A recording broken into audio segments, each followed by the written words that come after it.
shakka babu a ce an yi rawar gani kusan shine na biyar a cikin wannan yan takara da aka yi zaɓe na shekara ta 2019 kana a gefe guda kuma akwai ɗan takarar ita wannan jam'iyya ɗin kenan ta AAC wato anan jihar Kano wato barista wato na ga Hamid Nebo Garba Magashi kwarai da gaske, sai kuma wato shi wato injiniya Muhammad Sani ya kasai wanda shi ma dan takara ne ko kuma barista din shine injiniya Muhammad Sani ya kasai shine dan takarar gwamna a jihar wato Kano a wannan jam'iyya.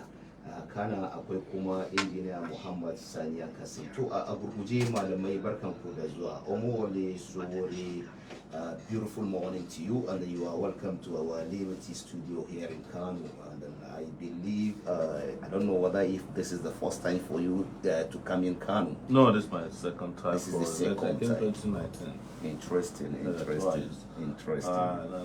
On one occasion, we traveled from Kano all the way to Zamfara by land. It's all right then, it's okay. I'm very much sorry, even though I know you have a lot to say, but we're going to hold on this program, in a Hausa version, since you have your candidates here and then your party members. But then before we proceed, I would like Sowore to say one or two things, especially regarding his contesting and then the kind of situation that we found ourselves in within 2-3 minutes. Yes, it's very important that Nigerians understand the need for real, transformation. And when I say transformation, I'm not using the word change carefully because there is a difference between transformation and change. Yes. Can you differentiate a little bit? Well, change is something that sometimes a switch over. You have lights, you have electricity and generator. You can change and switch over, but transformation is deeper, more comprehensive than that. That's why we frequently use the word revolution as well, because it will uproot a lot of ideas, a lot of institutions, a lot of persons from positions that occupy now, and give freedom to the people of Nigeria. So that's what we're about. And yesterday in Kano, we had a People's Assembly in the hall at the Anti-Corruption Institute filled up, and we were surprised that contrary to the impression given that Nigerians are comfortable with certain parties, they are fed up and tired of the major political parties. The kind of issues on ground. Yes, the issues are serious, issues of poverty. Climate change, for instance, is affecting Kano and nobody's talking about it. You could imagine a state like Kano flooding to the point of so much ruin and destruction. And of course, we also focus on empowerment of young people to see themselves not as an ancillary to the political system, but as the drivers of the political system. And we have a lot of respect and appreciation for Kano, because Kano is the home of socialism in Nigeria, with Malam Aminu Kano. May he so rest in peace. Yes, that's our major, one of the people we actually get inspired by all the time. His lifestyle, his ideology, his courage and courage in this part of the world is one of the reasons why we started our campaign in Kano, nowhere else. This is our first major outing in our 2022 desire to take over power in Nigeria, and it's in Kano. Kano. Interesting. Sorry, you made mention so many things, but then I think in 1 or 2 minutes or 2 sentences, how do you feel when you talk about revolution now? I mean, is the message sent to the society? Well, I think when it first came, a lot of people did not understand what it meant. To the point that in 2019, when we started revolution now, over 5 million Nigerians went to search for the meaning of revolution on Google. But now they have come to that understanding, because everybody is battered left, right, and center, wherever they are, by a system of government or personnel running Nigeria that have choked them. They've choked them And revolution means that you want to not only break free, you want a new system that doesn't come back to hunt you down. But because what we did in 2015 was to be given the impression that yes, we have changed personnel, but we have not changed character. Omoyele, Sowore, thank you very much. I think before we round off, God willing, we would like to have 2 or 3 things from you again, and maybe come back to your people on ground. Ranke daɗe, to alhamdulillah na san a gurguje a matsayinka na ɗan takarar gwamna ka ji bayanin da shi Sowore da irin da ya sa muka yi wannan saboda a bashi damar shi a matsayin shi na babban baƙonmu kuma dan takarar shugabancin kasa a wannan jam'iyya, ko da wato harshen da za mu yi tattauna da shi bai ishe shi ba, kuma ba mu shirya mu tattaunawar ta bangaren turanci ba, to amma dai akwai buƙatar a bashi wannan haƙƙin nashi a cikin minti 1 ko minti 2. na so ka gabatar mana da kanka kuma ka dan yi shimfiɗa ko ƙarin haske akan bayanin da shi Sowore. To alhamdulillah jama'a assalamu alaikum. Amin wa alaikum assalam. Wato ita wannan jam'iyya ta mu yana faɗa cewa ita ce jam'iyya kaɗai a Najeriya da ta ɗau gabara jagorancin sai in ce al'umma ba talaka ba, domin yanzu a Najeriya an kasu gida biyu.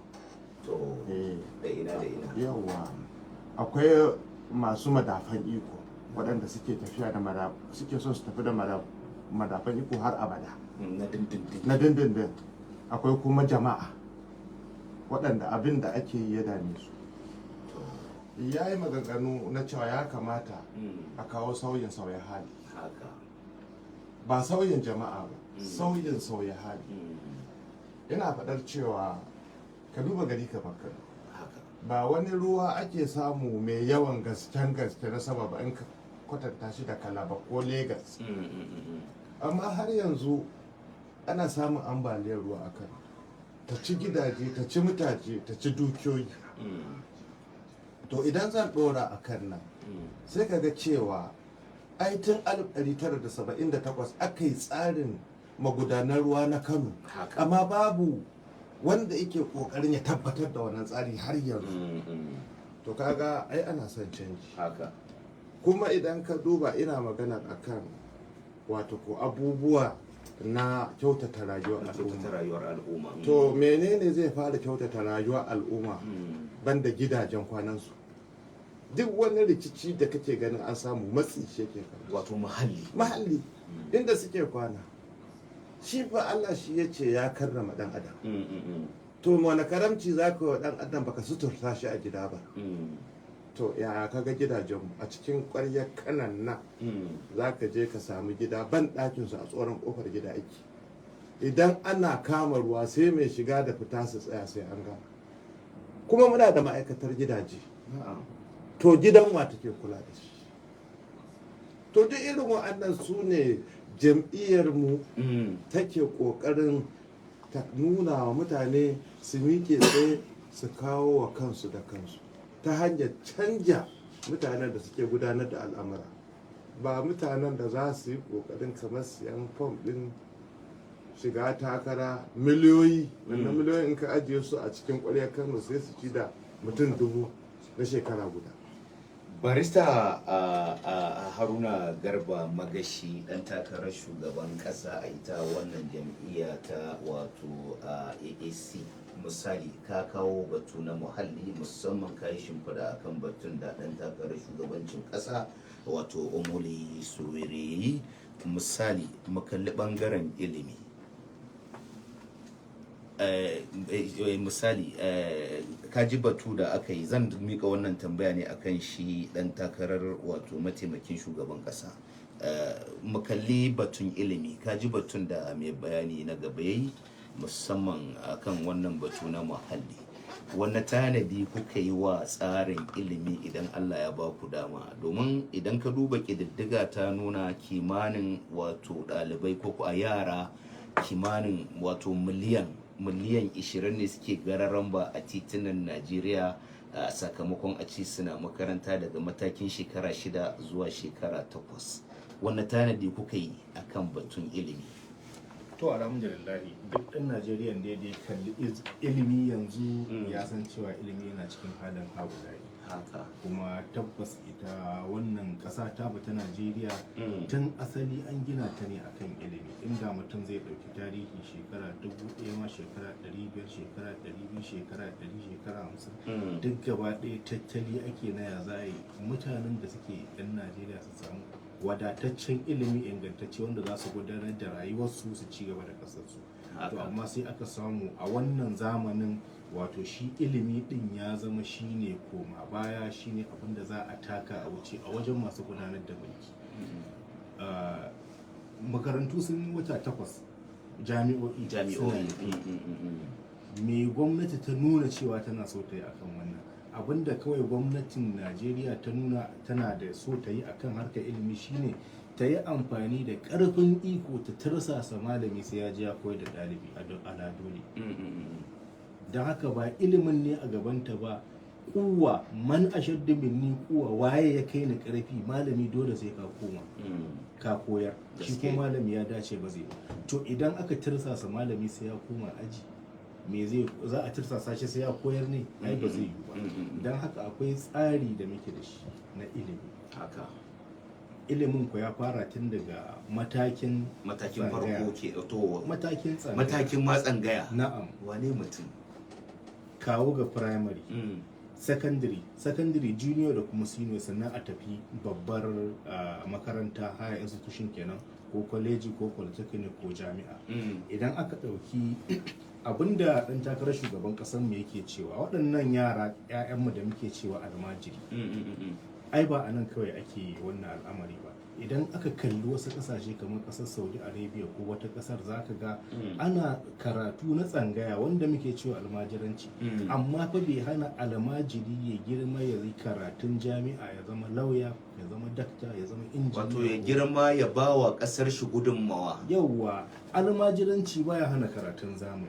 To za mu yi wannan tsari na shi wannan dama abu ne da ya shafi al'umma gaba ɗaya, waɗannan yara da suke gararan ba gaba ɗaya kowa abin ya dame shi.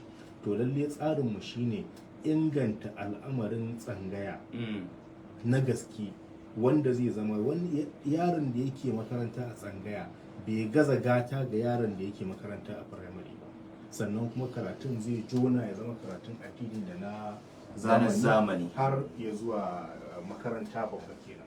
Sannan shi kanshi tsarin makarantar tsari ne da dole sai an baje shi a faifai, an duba, an ce in ka ta barawa ka ta mabisa. Ta ina ne ita dama gwamnati ta nuna cewa ita bata damu da al'amarin ilimi ba. Don haka shi kamar kasafin kuɗi abinda ake cewa ƙasashe masu tasowa kashi 26 ko kashi 27 ko da 5 na bajet ɗinsu ya zama na ilimi ne ya wawashe shi. Amma in muka duba bajet ɗin Najeriya ko kashi 5 baya ɗauka shi ilimi ɗin. To don haka tun a tushe dole ne a zamana an yi tsari daga sama yadda za a zo a tallafa wa shi wannan ilimi ɗin, ya zamana shi ko da a kasafin kuɗi ya zamana ilimi yana da mafi rinjaye akan sauran abubuwan da muke bata lokaci a kai. Barista Haruna Garba Magashi, a mataimakin shugaban kasa dan takarar wannan jam'iyya, misali ka kawo batu na san Najeriya wato memba ce ta United Nations. Kuma a cikin jadawalin gudanarwa na United Nations wato an umarci ko kuma an amince akan kasafin ilimi ya zama kaso 26 na wato tattalin arzikin kasa din da suka yadda su membobi ne. Yanzu kana batun cewar za ku yi kokari kusa kaso mai tsoka, kenan kuma babu sahihancin za ku kai ku ba da wannan kaso 26? Insha Allah za mu ba da kaso mafi karanci kaso 26 nan da Majalisar Ɗinkin Duniya ta tanada. To kafin mu dawo gare ka, bari koma wajen injiniya Mahmud Sani Aka, sai dan takarar gwamna na jihar Kano a ita wannan jam'iyya.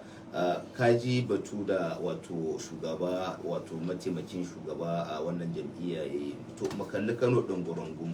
Kano cibiyar kasuwanci, kuma duniya yanzu ta ci gaba. Na tabbata a duk wata ƙasa da ake harkokin kasuwanci insha Allah rabbi zaka ga dan Kano. Muna fama da matsala ta sifiri, muna fama da matsala ta wato abin da ake cewa kago na shigo da fitar da kayayyaki. Shin idan Allah ya ba da wannan dama, wani tanadi aka yi wajen bunƙasa wato a kasuwanci kafin mu zo ɓangaren masana'antu? to masha Allah, a duk garin da ba shi da tsari to gari ne mai wuya sha'ani, kuma komai albarka da Allah ya masa sai ka ga cewa wannan rashin tsari yana nema a cinye shi. A lokacin da na rike ma'aikatar tsare-tsaren wurin na yi ƙoƙarin a yi ƙoƙari a tsara garin nan inda za mu kwaikwayi ƙasashe kamar su Dubai. Mu ma mutane ne, ya sa ba za mu yi wannan. Wato development plan kenan. Yes, ba da can Kano du Nigeria ba wacce ta fi ta tsarin gari. Allah ya ji kansu Sardauna sun yi ƙoƙari wajen tsatsara abubuwa. Har su dam ɗin na har su waye dai kanyi dai akwai tsare-tsare kawai ba a wata da su. Yanzu ka duba ka gani in ka dubi dugogin jirgin ƙasa da suke cikin garin nan wayansu sun manta da su amma an yi su ne da don su taimaka wajen sufuri. Me ya faru gare su yanzu duk ana tone su ana gine-gine a kai. To yanzu gari mai cunkoso ina kake neman sufuri yake, ina kake so a samu walwala ai kasuwanci. Saboda haka kaga abin da muke nema shine mu fara tsara garinmu inda duk wanda ya zo zai yi abinsa na kasuwanci cikin sauƙi. Shi kansa sauƙaƙa wannan sai kaga riba ta fi yawa, sai kaga tsaro ya fi yawa, sai kaga kiyaye dukiya ya fi yawa, kuma sai kaga bunƙasa. To abu na farko da za mu fara mu tsara gari, mu sa kasuwanninmu a inda suka dace. Kada ka sa kasuwa kusa da wajen bautar Allah, ya zamana duk sanda aka tashi sai an sami gware. Wato kana nufin tsarin kasuwanci ya zama wuri ne keɓaɓɓe na daban. Keɓaɓɓe wanda za a yi shi kuma ya kasance ita kanta kasuwar ka tsara ta, kasuwar motoci daban, kasuwar hajjiya daban, kasuwar abinci daban. Irin wannan kuma ka yi ƙoƙari ka yi musu wata dabara ka jona su inda idan wannan ya kasuwa a nan ba zai sha wahala ba zai tafi can ya yi haka. To idan kai wannan da izinin Allah za ka ga Kano ta daɗa bunƙasa, sannan a yi gine-gine waɗanda za su jawo mutane. Shi kasuwanci akwai wanda ma ba a samu ma ba har yanzu. Masu sauraro kuna tare da Liberty Radio mita 103.3 zangon FM kai tsaye cikin shirinmu na mahanga, wato babbar magana a yi mun afuwa. Shirin babbar magana yana karban bakuncin dan takarar shugabancin kasa a jam'iyyar AAC wato Omoyele Sowore da kuma dan takarar gwamna da mataimakin shi wato barista Haruna Garba Magashi, sai kuma dan takarar gwamna a jihar Kano wato injiniya Muhammad Sani ya kase. Injiniya naji wato barista naji injiniya ya yi batu matuƙa gaya ta ɓangaren tattalin arziki. Duniya ba a tattalin arziki yana ta'allaka ne ta ɓangaren makamashi. Na ce makamashi na nufin wutar lantarki. Muna da ƙananan masana'antu da matsakaita da manya-manya wanda kuma da yawa sun durƙushe musamman saboda matsalar wutar lantarki. Tun 1999 duk gwamnatin da ta zo sai ta yi maganar wutar lantarki. A kwana-kwanan nan a gwamnatance an yi tsarin samar da wutar lantarki mai ke megawatt 25,000 da wani kamfani na Siemens da abin da ya kama da haka, wanda ake sa ran daga shekara ta 2025 za a samar da megawatt 25,000. Aikin nan bai kai inda ya kai ba. Kowanne tanadi kuka yi domin ƙasa ba ta bunƙasa sai da masana'antu? Wane tanadi kuka yi musamman ta ɓangaren tattalin arzikin nan da samar da wutar lantarki? Na'am, lallai harkar makamashi ko magama kai tsaye wutar lantarki matsala ce da ta addabi Najeriya da ɗan Najeriya, har ya zama wani ɓangare ne ma na cewa yau da za a ce an samu wuta a gida awa 24 ba a ɗauke ba, to fa labari ne, sabon abu ne saboda an saba da ɗaukewa ɗin ne. To wanda buƙatuwa da ake da su na wuta a gida, muhimmin abu shine ci gaba. Ci gaban nan shine abin da ya shafi manya-manyan harkar kasuwanci, masana'antu da sauransu. Haka kusan kashi sama 70 na masana'antun Kano in muka ɗau misali za mu ga arba suke. Makasudin rufe su kuma shine wannan rashin wutar lantarki. To idan muka kalli al'amuran da ke faruwa kuma a ƙasar za mu ga akwai abubuwa da aka shirya aka ce za a yi tanadin wutar lantarki kuma aka kashe kuɗaɗe da yawa, amma dai kwalliya ba ta biya kuɗin sabulu, ko da yake ba ma a yi kwalliya ba bare a gani a ido. Yanzu an ɗauko magana akwai makamashi na lantarki ta hanyar ruwa a Mambila. Kowa ya san maganar Mambila, amma a labarai ba wanda ya taba zuwa, ba wanda zai ce ga aikin da ake yi a Mambila. Yau an ba wannan kamfani aiki, ana cikin tsara takardu duk akan tebur ake a Abuja, ba a Mambilan ake ba. A karbe wannan kwangila a ba wannan kamfani saboda son zuciya, wannan kamfani ya dauka ya tafi kotu, an zo an samu oda daga kotu, yanzu a dakata da kaza, haka ake ta yi. Banda wannan harkar Mambila din kuma akwai ƙananun hanyoyin da za a tanadi wuta. Abin da muke so mu yi shine za mu ba kowace jiha dama wadda take da tana da hanya da za ta tanadi wuta wadda za a iya amfani da ita. Kamar misali a ce Kano tana da hanyoyi, ko ta ruwa ne ko ta wannan sharar da ta addabe mu, wanda kowa wato abin da ake cewa waste energy kenan. Yawa waste energy din nan, to shi ma hanya ce. To idan har misali a ce jihar Kano za ta iya tattara duk abin da take da shi ta samar da wuta, to abin da gwamnati za ta yi, abin da gwamnatin mu zamu in Allah ya bamu nasara shine za mu karfafi wannan aikin na gwamnatin jihohi cewa su samar da wuta. Idan wani kamfani zai shigo ya ce shi a bashi dama zai iya generating din wuta, za mu duba da interest na kamfani, da interest na ƙasa, da interest na al'umma. In dai zai yi aikin da gaske za a zauna a yi rubutu da shi, sannan kuma a bashi dama. To idan ya zama na akwai hanyoyi da yawa na samar da wuta, ba wai hanya ɗaya kawai ba, to matsalolin idan wani bangare ya samu matsala, wani bangare zai zama babu matsala. Don haka disintegrating, buɗa hanyoyin samar da wutar lantarki shine burinmu. Ba a cakuɗe abu ya zama guri ɗaya a ce ta hanya biyu ko uku kawai ake yi ba, wanda kuma akwai hanyoyi da yawa da za a iya. So ɗaya daga cikin hanyoyin da za mu wajen inganta samar da wutar lantarki shine ba wa jihohi da ɓangarori dama su shigo ta hanyar da za su iya generating, wanda kuma hanya ce ingantacciya kuma karɓaɓɓiya domin a samar da ita wutar lantarki ɗin, saboda a samu abin da ake so. To alhamdulillah, injiniya Muhammad Sani, mu koma Kano, mu kalli jihar Kano. Ko shakka babu na san kaji batutuwa, to bari mu kalli bangaren lafiya. Ka yi aiki a gurare daban-daban, sannan kuma a tsari a gwamnatance, harkar ilimi, harkar lafiya, harkar tsaro, mahukunta ba sa wasa da wannan tsari. Kwana-kwanan nan an ji yadda wato likitoci suke ta ambaliyar shiga kasashen waje domin samun ayyukan yi da abin da ya kama da haka.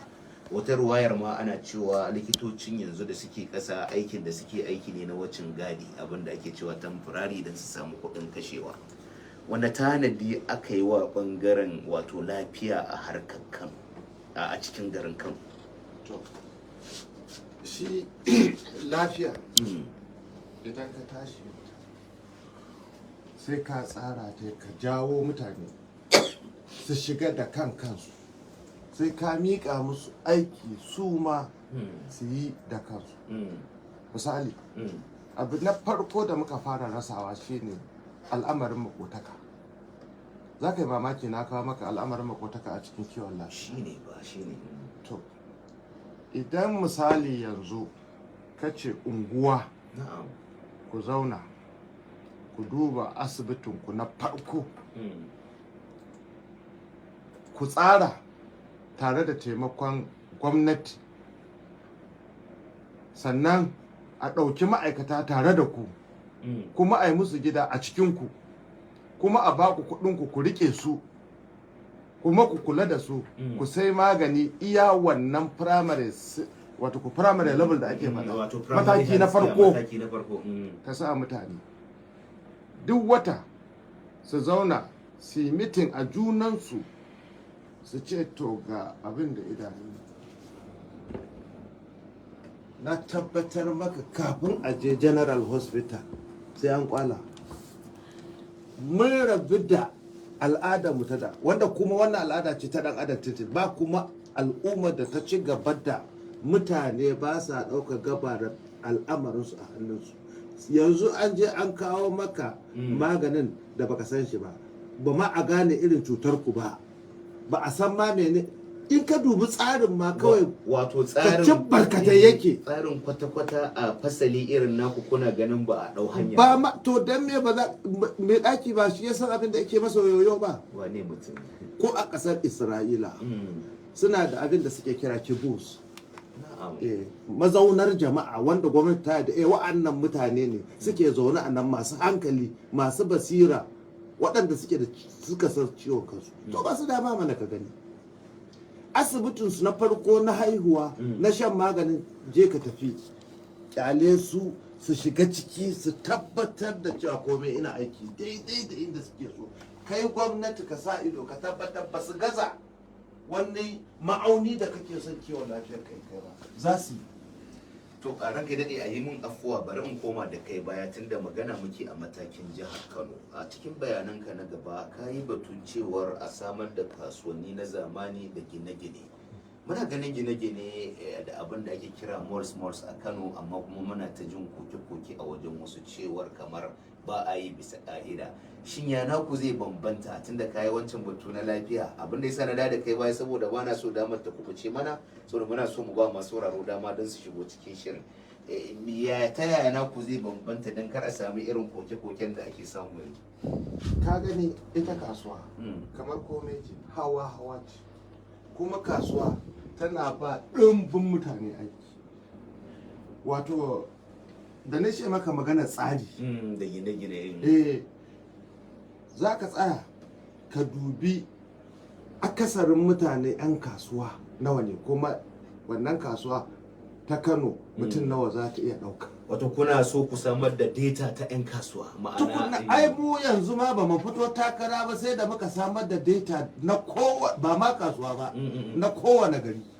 Kuna da wuta, kuna da ruwa, kuna da tsarin gari, kuna da asibiti mai kyau, kuna da firamare mai kyau, gidajenku suna da kyau, kuna da drainage da titin da zai kai ku cikin garin. Yanzu akwai garin da in aka so damuna ba zai shigo ba. Da a ce talabijin muke a nan kuma mu kawo maka littafin da muka yi, za ka sha mamaki. Babu mazaɓar da ba mu yi mata ba.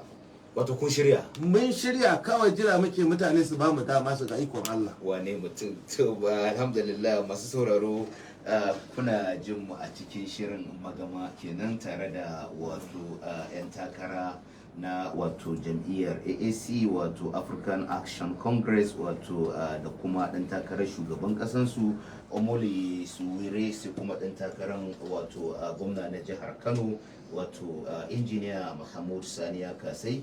Haka zalika akwai kuma mataimakin ɗan takarar shugaban ƙasa barista Haruna Garba, wato Magashi kenan. To malamai, yanzu za mu so mu bawa masu sauraro dama domin su shigo cikin shirin. Wala Allah akwai yadda hankalinmu bai kai gurin ba, watakila suna su ya kai, domin dama ana yi ne duk dan al'umma.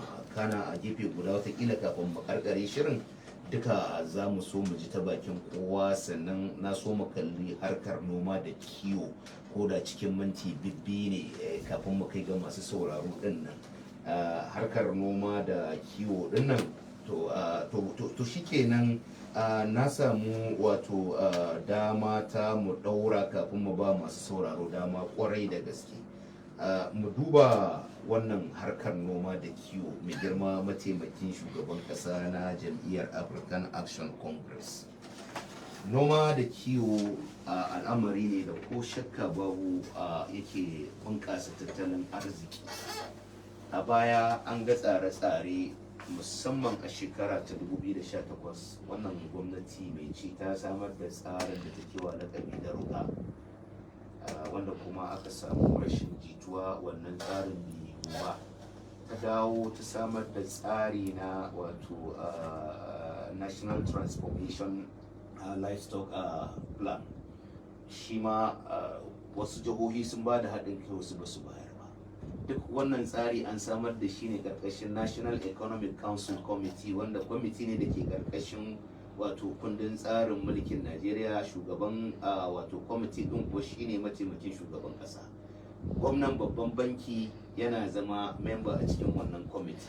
Duk gwamnonin Najeriya 36 membobi ne a cikin wannan kwamiti. Idan duk su sun yi wannan tsarin bai yi ba, na tabbata ku kun san amfani da fa'ida ta noma da kiwo.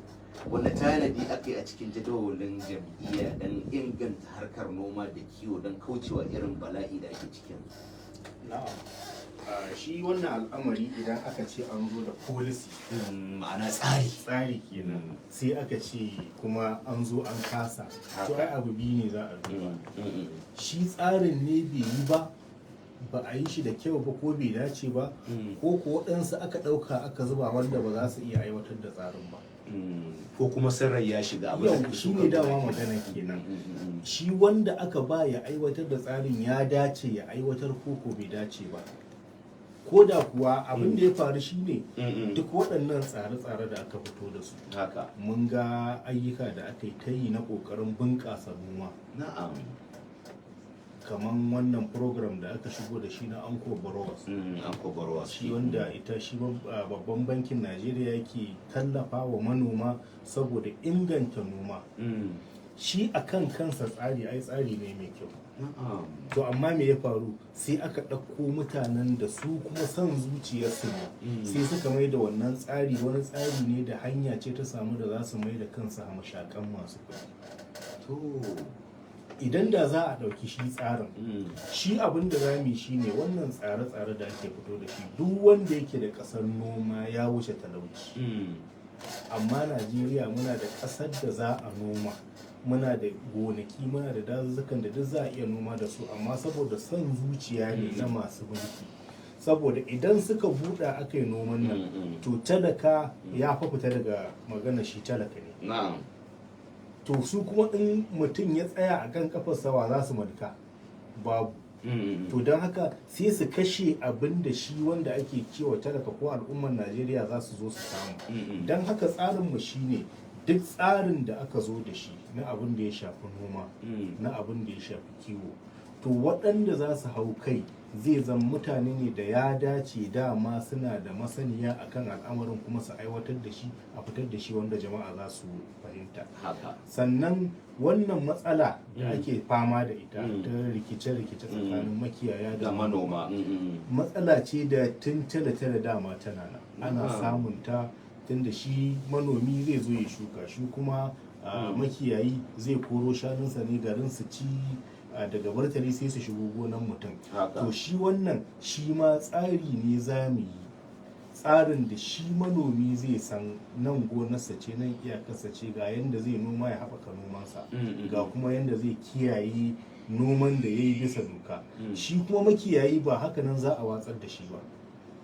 Dole kowane makiyayi, ai mun san su suna da rugogi, suna da shanunsu da arɗansu da jauransu da duk mutane, a ba su ilimi mana, dama sun iya kiwo ɗin, to a shigo da su da tsarin kiwo.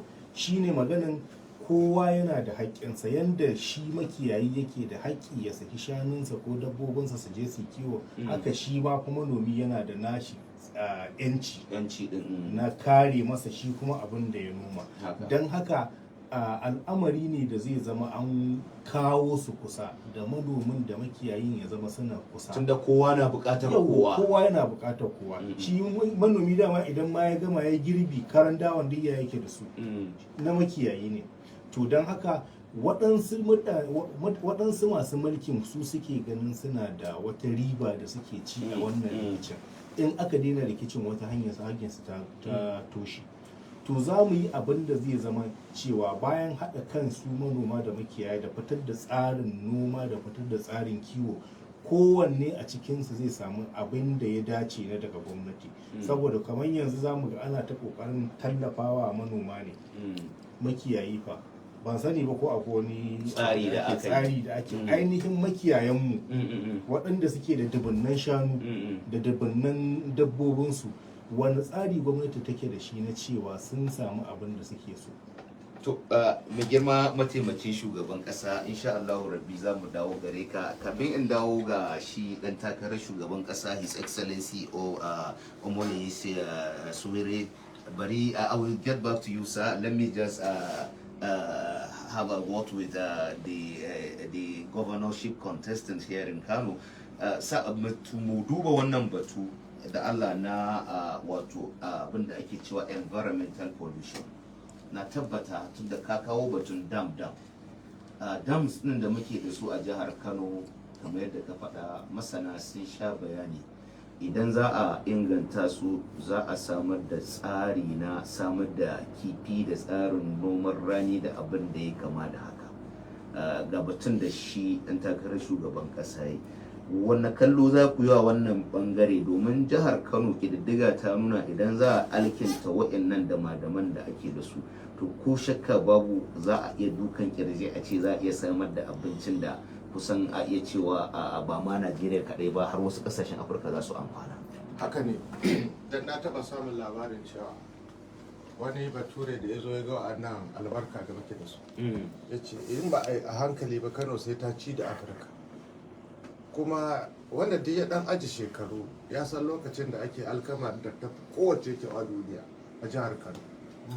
Yau to idan waɗanda suke da ɗan shekaru za su tuna irin kusan 1970 da wani abu, akwai wata hukuma da aka yi ALDA, Agricultural Land Development Authority. Tana ina yanzu? An kashe ta. Ai idan ka zo da fari ma me kake so ka yi a noma, to shi kenan kaza nake so ne, ƙasa nawa nake so, ruwa nawa nake so, taki nawa nake so, sai ka aji. Yanzu ba abin tsoro ba ne ka ga cewa wai gonaki ana ta yanka su, ana yin filaye. Me isa ba za mu yi gidaje da suka dace ba, mu yi bene, mu bar kasar mu ta noma kamar inda da aka tsara. Yanzu ka tambayi mahukunta hekta nawa muke so ta noma a Kano, mu ci da kanmu, mu sai da kuma kayan da muka noma kuma mu arziki. Wa zai gaya maka wannan? Wa yake wannan zance? Wato ku duk kun yi wannan tanadi? Mun yi mana. Wane mutum? Yanzu lokacin da za a yi difri, shugaban kasa na wannan lokacin ya ce mutane Ibrahim Babangida ku kawo shawarwari, ya sa gasa. Duk mun shiga, ni ne na uku a Kano a Najeriya. Aka ban kyauta a lokacin na kuɗi 800, lokacin 800 wata abaci. Idan za ka yi kiyasi 800 a wannan lokaci kawo yanzu, ai nawa ce mota? Muka lissafa ga yadda za a yi, in za a jifar ba shi ne Directorate of Food, Rural and Rural. Makana ce mai kyau. To ina duk suke yanzu? Duk lokacin aka samar da su mamsa. Suwa ga su? To ina wannan abubuwa? Babu ba, sai mun dawo da su. Mu tuntuni muke da sha'awa, muke shiga irin wannan gasa, muke cin gasar, muka san amfanin su, muka san kuma yadda za a yi su. Saboda haka sai mutane sun ba mu goyon baya mun dawo da wannan. Amma yanzu abin da ake, yanzu ka duba ka ga ina ne Kano ta soma, ina Kano ta tsaya, ina Kura ta soma, ina ta tsaya, ina Minjibir ta soma, ina ta tsaya, ina gonaki. Kullum fa filaye kawai ake datsawa a gona ana siyarwa. Me amfani wa? Masu sauraro, kuna tare da Liberty Radio mita 103.3 zangon FM, kai tsaye cikin shirin magama. Wato nan muna karban bakuncin wato dan takarar shugabancin kasa a jam'iyyar AAC da kuma mataimakin shi da kuma dan takarar gwamna na jihar Kano. Yanzu kan zamu garzaya zuwa ga shi wato His Excellency wato Omoyele Sowore, domin jin za mu tambaye shi wani batu, musamman batun da muka tambaye su wato mataimakin shi da shi dan takara. Sir, I've been discussing with your deputy and the candidate of the governorship in Kano State the issue of Ruga. Remember, the federal government came up with the initiatives of Ruga plan, which has a lot of challenges and so many misunderstandings, to the extent that the government cannot execute that plan. And this problem come up from the southwest, especially the governing, I think Ogun State governor and so on and so forth.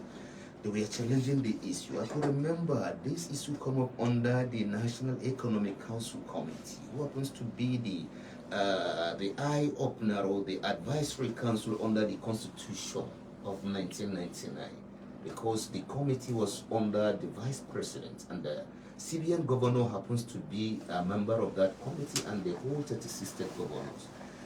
How do you look at this Ruga issue? Because you talk about transformation. Yeah, thank you very much. With due respect to what our colleagues must have told you, the transformational way to handle the livestock issue in Nigeria, particularly with regards to beef, is to look at a fundamental resolution that includes modern ways of ranching. Ranching is my position personally, and it is not based just on what I've seen outside the country, but even based on my own research with Fulani herdsmen. I have quite a few of them who are my friends. In fact, on the way to, in 2019, on my way back from Taraba to Yola, I met a Fulani man that had over 4,000 cows. 4,000? Yeah, and I stopped to talk to him. Even though the police that were with me were opposed to it, they said you are risking your life. Yeah, because of the security. Yes, security, and that these people are very sensitive because they're also carrying money. But I stopped and I said, can I talk to you? He said, fine. And what was amazing about this man was that he was able, upon agreeing to talk to me, stop all the 4,000 cows from moving. And he stopped them? I don't know what he did. He just waved his thing, and he has his child with him and the wife with him. And I said to him, what do you think is going to be the solution? Because I asked him, how far can you go in one day? Well, he said he still has some 40 kilometers. 40 kilometers? To go that day. But he carries everything. I said, what if we build a ranch? Interesting. Where you can keep your cow, feed them, give them medical attention, and your children can also go to school in that same place. And you can have a place to live. While you even have veterinary. Yes. And he said, I'll prefer it. Because don't forget that the issue of nomadic education was raised as a result of the need to allow the industry to thrive and also allow the students to be involved to keep going to school. So what I would do is, if you are going to the south, let's build hydroponic ranches all along, all the way.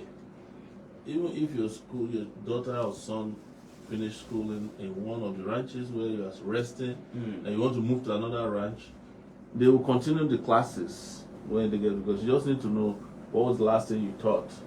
You understand? But most of them are not even interested in going beyond one ranch. What it does for them is that the stress is less, they make the money. Because the reason why you see that there is, Nigerians are always looking for a solution to the ranch, the beef business, is that it's more than $5 billion worth. Yes. That's a big money. Yes. And the Southwest we are talking about, the people of the Southwest are the biggest eaters of beef. If you go to Yoruba land, there is no part of beef that they don't have name for. The only thing that Southwesterners don't eat in beef is the shit. They eat everything, nose, eyes, yash, every part of beef. You mean everything? Every part. They eat the tail, they eat the knuckles. They have names for all these delicacies. So that's the reason why the Southwest should have been the part that's more concerned about this. I have not met, yesterday when we wanted to eat amala, we had to go to a different part of Kano. Before you see amala. I'm not saying you guys walking around with, intestine, but you guys have you just eat mere kuka, very healthy. Very healthy, you're right. And we don't care about the rest. We don't let go. You're right. I'm from the Southwest. We don't let go of any part of cow. But you know what is more interesting? I think the VP mentioned that the waste of cow can be used to generate electricity. The waste? Yes, it's called biogas. And this shit is the same thing you're talking about. including human waste. They will be combined together to generate electricity. So where can you capture the waste more than a ranch? And the reason why people are sensitive about Ruga is that people have also lost confidence in government. You understand? Because government these days is governing by what I call governance by slogan. What do you mean by that? Well, he was telling you about Diffree. We used to have Diffree, Mamsa. There's all the slogans in this world. Nigerians have finished using it to govern, but Really? they don't really govern at all. So we need action. We need action, not slogans. So you're hearing Ruga. When people hear Ruga, it's they are come with another slogan. So you mean it's a slogan because the reality has not been captured? It's sloganeering. People have never seen these things. You see, what happens in other countries is that when you want to do a policy, you go and talk to people. Then you kind of create an image of what that thing. In fact, they will hire movie makers to say, if we create Ruga, this is how it's going to look like. So perception is very important because our people are sensitive. It's the truth. You cannot just come to Kano now and say and use a slogan that you want to bring something that says strip. If they start thinking that it's a strip club, you have a problem with perception. Are you getting my point? I get a point. Yes. So this is why people must understand that this needs to be a federation. They are not running Nigeria as a federation. They are running it as a rogue state. And I'm not afraid to say this. Because that's what it is. People just wake up in the morning, see who they can combine with. I know we don't have the time, but the truth is that we must go back to real governance. We must go back to reality. Yes. I like that close. Yes. We must go back to... And our people don't think that people are stupid. People are not stupid. I keep telling our people in the south, where I come from, that the northern part of the country have some of the most politically savvy human beings I have ever met. The reason is that when you want to collect PVC in the south, you have to go and hire musicians. Come and collect your PVC. Have you ever seen any musician asking you to collect PVC in Kano? Everybody got their PVC because they realize the importance of political engagement and involvement. You don't need the video to come and tell you to collect PVC in Kano. You know where to get PVC. You have it 6 months in advance before everything is settled. Then you now start shouting, why are the Northerners voting more than us? Because they recognize the importance of voting while you are sleeping. So it's what needs to happen is for us to respect ourselves, respect our boundaries, and understand that nobody is foolish in the scheme of things. So before we allow callers to come in, let me get back to you a little bit. You made mention of something very important, the issue of nomadic education. Yes. We realize that over 30, let's say 3 million or about 30 million, we have professors, doctors, all through the process of nomadic education. Don't you think it's important to review that issue of nomadic education this time around? Because the world is advancing. We are into AI. Yes. But if you look at things, you see as if we are still on a manual stage. We are stuck in the past because of the kind of leaders that we elect all the time, or that they select. I would not do nomadic education. I just use it as example. As an example. Why the reason they came about nomadic education was because there were issues with ranching or the beef industry. But when you talk of ranching, yeah, how will you intend to educate your children? it's not a problem. Okay. And this is what we are going into. This is the reason why AacParty, we don't want to do universal basic education. That's 1950. You understand? Because an old version. Universal basic education means that you are still carrying slate and chalk to be writing 1, 2, 3, 4. My children, I live in the US for 20 years. My children were given laptops in the class 4 to take home. That's if it's spoiled, they will take it back and give them, or they will repair it. So what I'm saying is that the education of our kids will be something we invest in a digital manner. Nothing stops an average child that's following her father or working on the ranch from having a tablet. We can afford it. And to say, look, Daddy, this is the time for my own education. And nothing stops such a child from hooking up to a national system of learning where they will put on their video, virtual education, and the teacher will come on and teach them for 3 or 4 hours before they go and do any other thing. So you have intention of taking the education to the advanced level? Serious level, because that is what is going to enable us to compete with the rest of the world. Not nomadic education of chalk and board or teacher following or running after you. If our children can be watching European football in every village through Star Times, we can also use the place where they watch football from 9 a.m. to 5 p.m. to teach them a lot of things, mathematics, physics. We can hook up, we can talk to schools around the world and say, this is the educationally disadvantaged part of Nigeria. They want to be waking up and going to school with your children.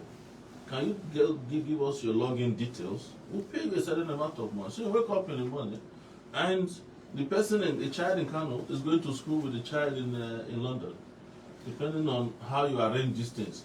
And the world is ready for it, because that's what COVID taught us, that you can learn even when you can't go out. Interesting. So the COVID-19 have come up with a lot of things that we need. It's been there before, but it was a time that nature came to enforce a global order that is different from what we are used to. It is usually governments that determine the global order, but nature came to force us into a new global order through COVID-19 for 2 years. Sir, before I get back to the other colleagues in the studio, let me quickly ask you this question. Oil theft. Yes.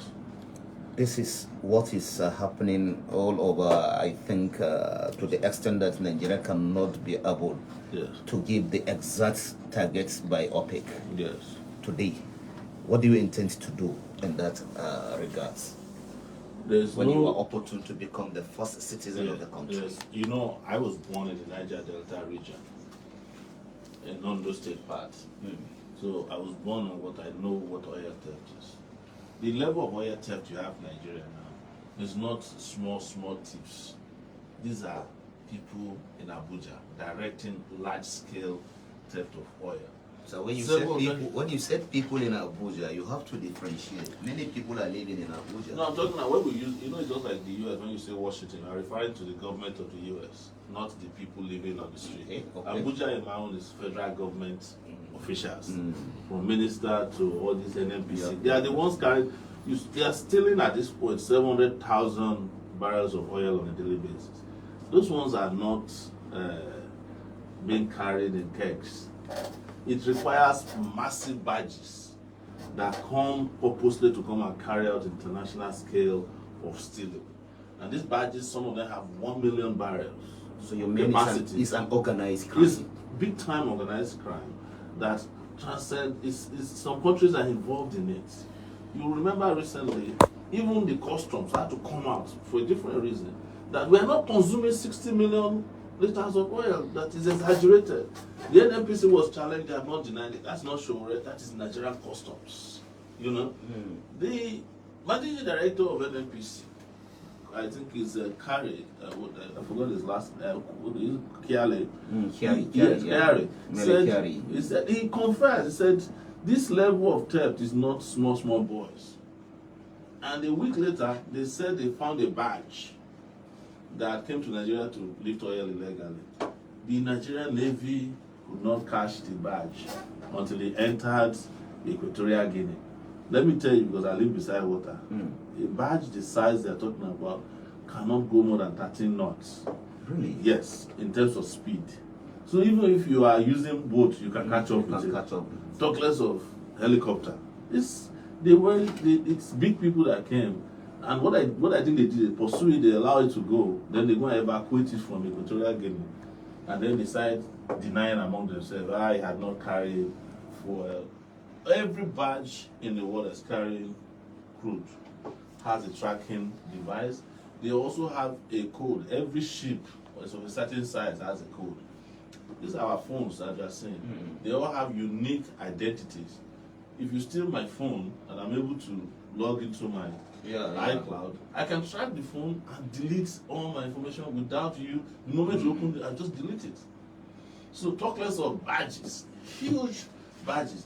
So let them stop fooling Nigerians by saying, don't let them call it oil theft, call it government theft of crude oil. How do you manage to do with this? Because we have all the national structure, we have the NIA, we have the DIA, you have the DSS, you have the police force, you have the Navy, you have the Air Force, and so on, and you have the national NS. All these people you are mentioning, they are part of the problem.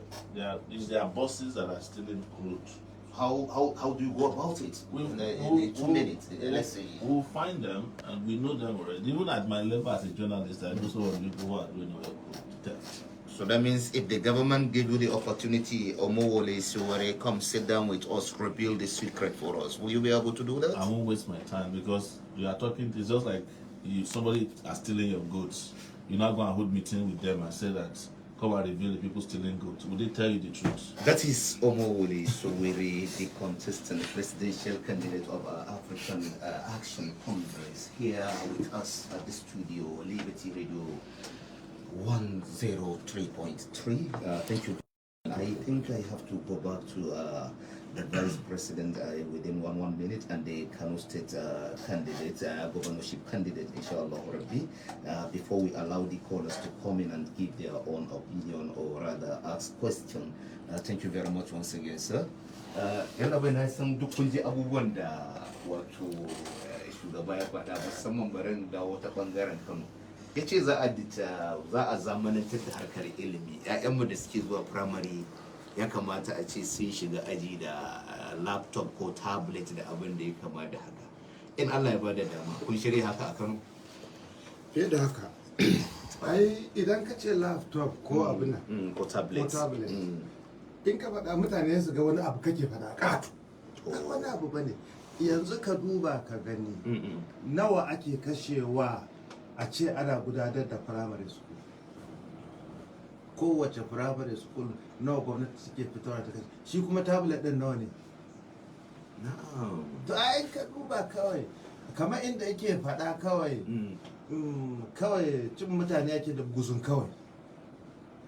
Ai ka ji abin da ya faɗa dai da yace kawai faɗa ake, sunaye ake faɗa kawai dan a ruɗa ka, a ce kaza an ce wannan yau, gobe an kira wancan can an ce wannan, amma riya ne menene a tablet.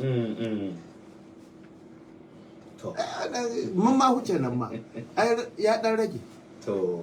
Yara ba suna tafiya kallon bal ici, kuma kowane ƙauye akwai wurin kallon bal, kuma mai tablet wanda da sai dai a ce majigi, wurin majigi ko a ce a je dandali a kallo majigi. Jama'a kuma yanzu ko ina da satellite television da ake kallon Manchester United da duk yaro ya santa, sai ABCD ne ba zai sani ba.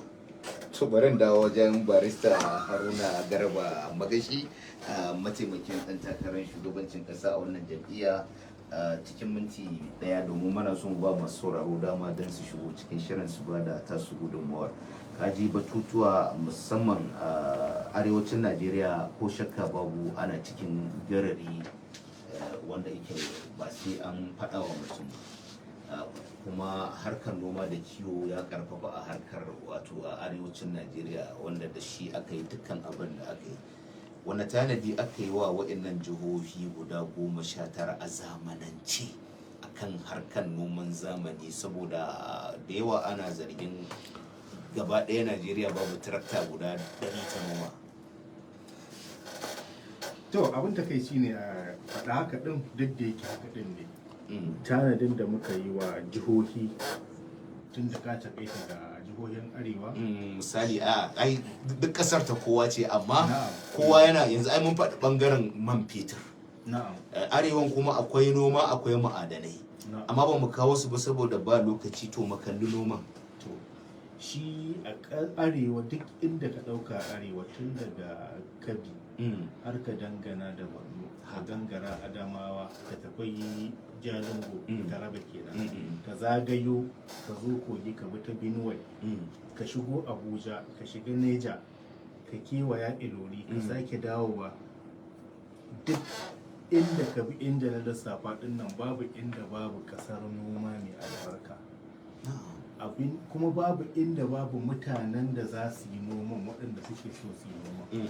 Abin da aka rasa shine ta yaya za a taimake su su yi noma, tunda shi noma mai muke ce masa ne na duke tsohon ciniki, a duke ake yi kenan. To yanzu sai muke tunanin ya za a zamanin yanzu kuma an miƙe ba ma so ake ka rike garman ba, noman zamani ake so.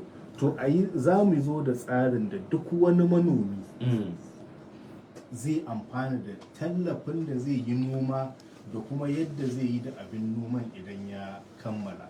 Tun da yanzu ka ɗau misali a ce shekara 20 da suka wuce nawa ake sayar da taki, gangaro shekara 15 ya dawo nawa, shekara 10 ya dawo nawa, shekara 5 ya dawo nawa, yau nawa ake sayar da takin zamani, NPK kawai wannan shi ne ya fi wannan.